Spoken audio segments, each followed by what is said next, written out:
الحمدللہ رب العالمین والصلاة والسلام علی سید الانبیاء والمرسلین اما بعد فاعوذ باللہ من الشیطان الرجیم بسم اللہ الرحمن الرحیم۔ سورۃ الفیل کے بعد اب انشاءاللہ سورہ قریش کا ترجمہ اور تفسیر ہم پڑھیں گے۔ سب سے پہلے سورہ قریش کا مختصر سا تعارف آپ کے سامنے میں رکھ دوں۔ سورہ قریش زیادہ جو صحیح قول کے مطابق ہے وہ مکی صورت ہے، مکہ مکرمہ میں نازل ہوئی ہے۔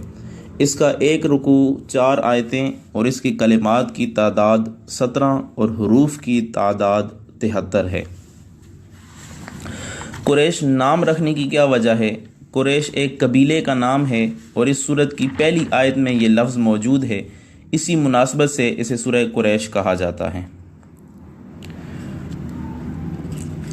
سورہ قریش کے مضامین کیا ہیں؟ سورہ قریش کے مضامین یہ ہیں کہ اس سورت میں بیان کیا گیا ہے کہ اللہ تعالیٰ نے قریش کو تجارت کے لیے ہر سال میں 2 سفر کرنے کی طرف رغبت دلائی اور ان کی محبت ان کے دل میں ڈال دی، اس لیے انہیں چاہیے تھا کہ بتوں کی بجائے اس رب تعالیٰ کی عبادت کریں جس نے انہیں بھوک میں کھانا دیا اور انہیں کئی قسم کے خوف سے امن عطا فرمایا۔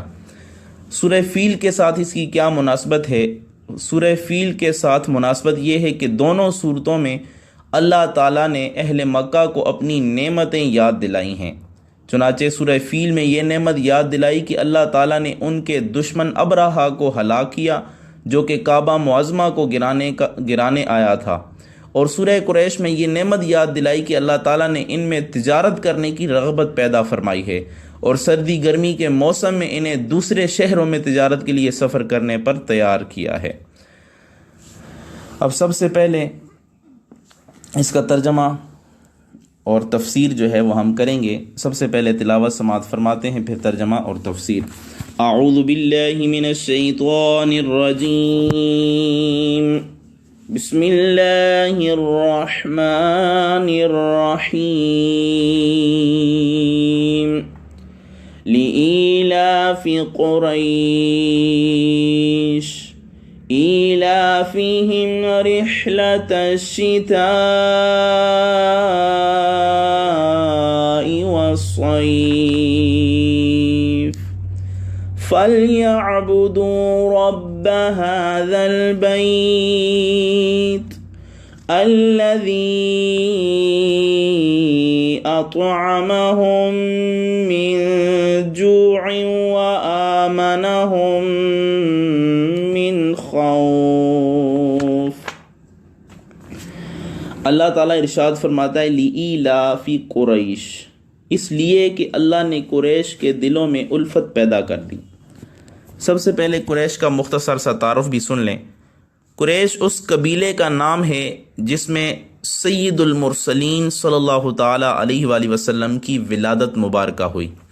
اس قبیلے کے اس نام کی مختلف وجوہات بیان کی جاتی ہیں، ان میں سے ایک یہ کہ حضور اقدس صلی اللہ تعالیٰ علیہ وآلہ وسلم کے آباء و اجداد میں سے ایک باکمال ہستی فہر بن مالک، ان کا لقب قریش ہے اور ان کی اولاد قریشی یا قریش کہلاتی ہے۔ اور فہر بن مالک قریش اس لیے کہلاتے ہیں کہ قریش ایک سمندری جانور کا نام ہے جو بہت ہی طاقتور ہوتا ہے اور وہ سمندری جانور دوسرے جانوروں کو کھا ڈالتا ہے، اور یہ جانور تمام جانوروں پر ہمیشہ غالب ہی رہتا ہے، کبھی مغلوب نہیں ہوتا۔ چونکہ فہر بن مالک اپنی شجاعت و بہادری اور خداداد طاقت کی بنا پر عرب کے تمام قبائل پر غالب تھے، اس لیے تمام عرب والے ان کو قریش کے لقب سے پکارتے تھے۔ اب قریش کے بارے میں چند احادیث بھی سماعت فرما لیں۔ حضرت واثلہ بن اسقع رضی اللہ تعالی عنہ بیان فرماتے ہیں، پیارے نبی کریم رؤوف الرحیم صلی اللہ تعالی علیہ وآلہ وسلم نے ارشاد فرمایا، ان اللہ اصطفى کنانۃ من ولد اسماعیل واصطفى من بنی کنانۃ قریشا واصطفى من قریش بنی ہاشم واصطفانی من بنی ہاشم۔ حضور علیہ الصلوۃ والسلام نے فرمایا، اللہ تعالیٰ نے اولاد اسماعیل سے کنانہ کو چنا اور بنی کنانہ سے قریش کو چنا اور قریش سے بنو ہاشم کو چنا اور بنی ہاشم سے مجھ کو چنا۔ دوسری حدیث پاک میں حضرت سیدنا ابو ہریرہ رضی اللہ تعالیٰ عنہ فرماتے ہیں، کہ لوگ اس معاملہ حکمرانی میں قریش کے تابع ہیں، کہ مسلمان ان کے مسلمانوں کے اور کافر ان کے کافروں کے تابع ہیں۔ تو یہاں پہ بھی قریش کی سرداری کا بیان ہے۔ اور تیسری حدیث میں اللہ کے پیارے حبیب صلی اللہ تعالیٰ علیہ وآلہ وسلم نے فرمایا، خلافت قریش میں رہے گی، خلافت قریش میں رہے گی جب تک یہ دین کے محافظ رہیں گے، اور جو کوئی ان سے عداوت یعنی دشمنی رکھے گا اللہ تعالیٰ اسے اوندے منہ گرائے گا، یعنی اسے ذلیل و رسوا کرے گا۔ پہلی آیت میں اللہ تعالیٰ ارشاد فرماتا ہے لِإِيلَافِ قریش، اس لیے کہ اللہ نے قریش کے دلوں میں الفت پیدا کر دی۔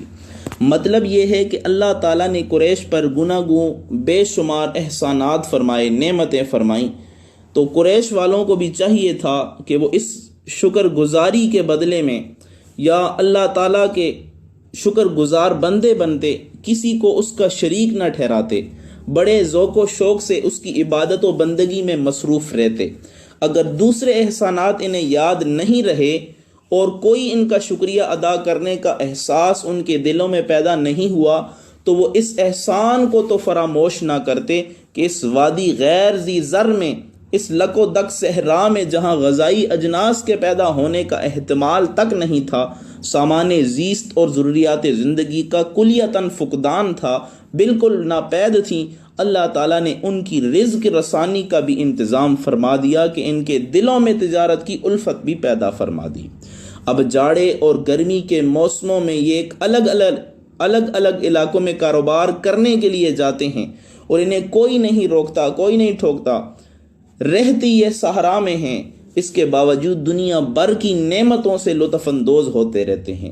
مکہ کے بازاروں میں اشیاء خوردنی کے ڈھیر لگے رہتے ہیں، تازہ پھلوں سے ان کی دکانیں بھری ہوتی ہیں، تو انہیں چاہیے تھا کہ اس گھر کے رب کی عبادت کو اپنا شعار بنا لیتے، کسی غیر کی طرف آنکھ اٹھا کر دیکھنا بھی گوارا نہ کرتے۔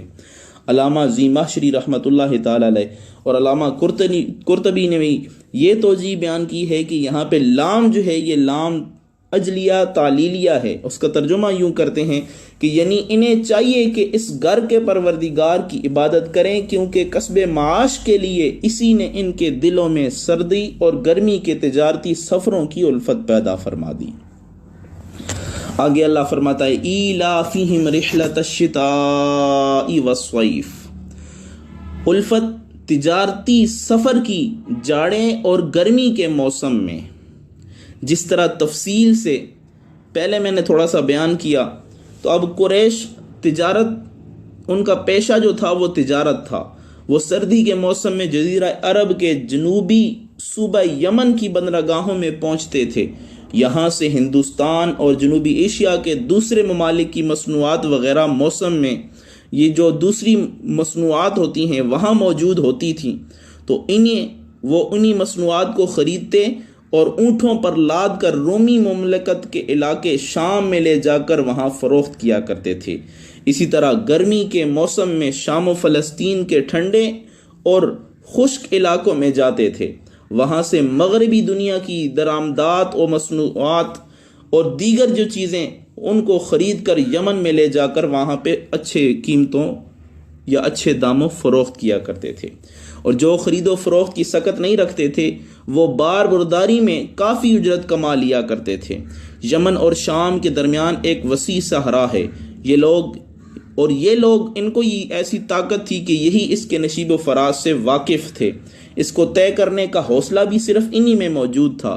اس زمانے میں عرب میں کوئی بھی ایسی متمدن حکومت نہ تھی جو ان صحرا کو پار کر سکے۔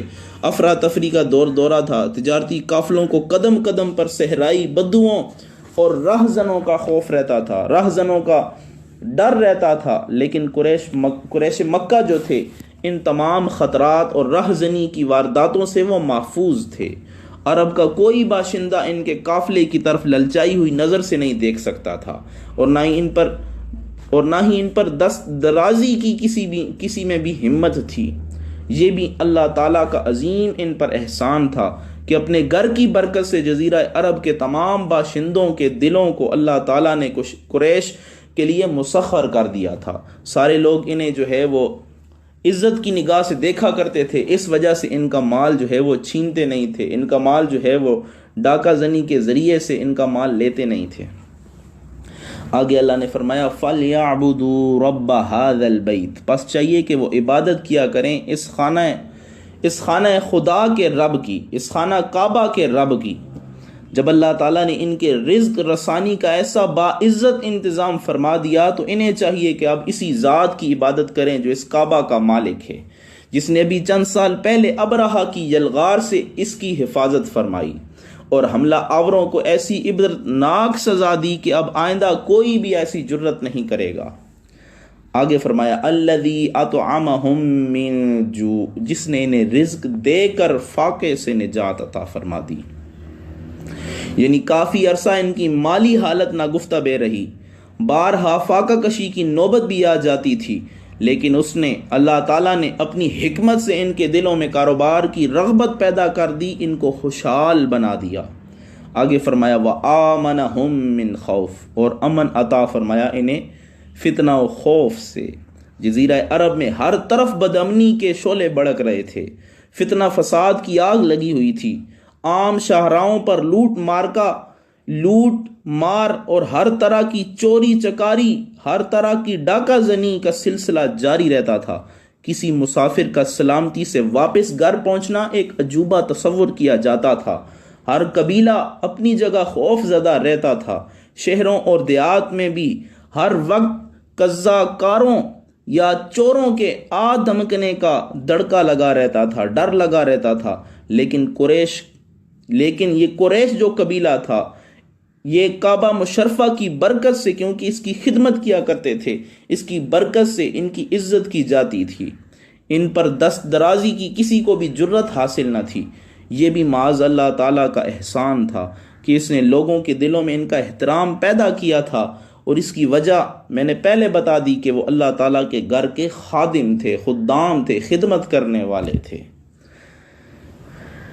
اسی وجہ سے انہیں بتایا کہ انہیں چاہیے کہ وہ خوب اللہ تعالیٰ اس خانہ کعبہ کے رب کی یعنی اللہ تعالیٰ کی خوب عبادت کریں۔ اللہ سے دعا ہے اللہ تعالیٰ ہم سب کو ڈٹ کر اللہ تعالیٰ کی عبادت کرنے کی توفیق عطا فرمائے۔ ایاک نعبد و ایاک نستعین اہدنا الصراط المستقیم صراط الذین انعمت علیہم وصل وسلم وبارک علی حبیبک المکرم محمد و آلہ و اصحابہ ومن تبعہ الی یوم الدین، آمین۔